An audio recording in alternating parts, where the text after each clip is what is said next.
What made the nicest person you know finally snap? My friend Nina was the group's unofficial therapist for 8 years. She had a psychology degree, and everyone treated her like their personal counselor. She'd take 2 a.m. crisis calls, cancel plans to help someone through breakups, and spent entire weekends talking friends off ledges. When Jake had his gambling addiction, Nina drove him to GA meetings every Tuesday for 6 months. When Maria's marriage fell apart, Nina let her stay at her apartment for 3 weeks. When Tom got fired, Nina rewrote his entire resume and coached him through interviews. She never asked for anything back, always said helping people was just who she was. But this year, Nina's dad got diagnosed with stage 3 cancer.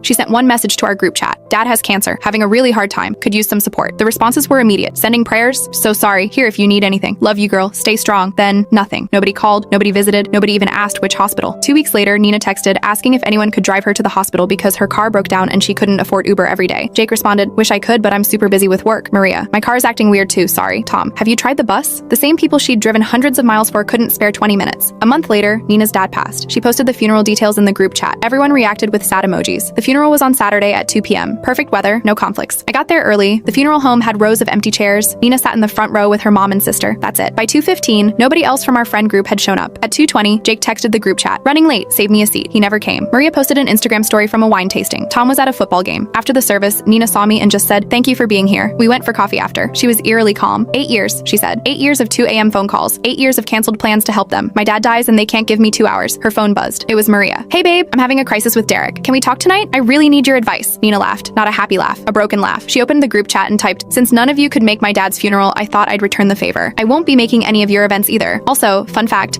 I've been keeping notes from all our therapy sessions over the years. Jake, remember when you cried about cheating on Ashley with her sister? Maria, remember your cocaine problem you made me swear to keep secret? Tom, remember embezzling from your last job? She paused, then continued, I'm not threatening anything. I'm just done being your free therapist while you treat me like I don't exist. My rate is now $200 per hour if you need to talk. That's actually below market rate for therapy. First session requires payment upfront. Then she posted screenshots of their messages to her over the years. Emergency, need you now. Can you cancel your plans? Having a breakdown. I know it's 3 a.m., but I'm freaking out. Followed by her messages asking for support about her dad, all left on red. Someone typed, Nina is typing, for 5 minutes, then stopped. Maria finally wrote, that's really unprofessional to share private conversations. Nina responded, was it professional when you called me during my birthday dinner last year threatening suicide because Derek liked another girl's photo? Tom, this is really petty, Nina. Nina, petty is posting football selfies during my dad's funeral after I spent 40 hours helping you get your current job. Jake tried to call her. She declined and texted, my phone hours are 9 to 5 Monday to Friday. Please schedule an appointment. The group chat imploded. Everyone started attacking each other, bringing up old grudges. Maria revealed Jake still owed Tom $3,000. Tom admitted he'd been talking trash about Maria's marriage for years. Nina left the group and blocked everyone except me. The doctors lied about my brother's condition after he went into a coma.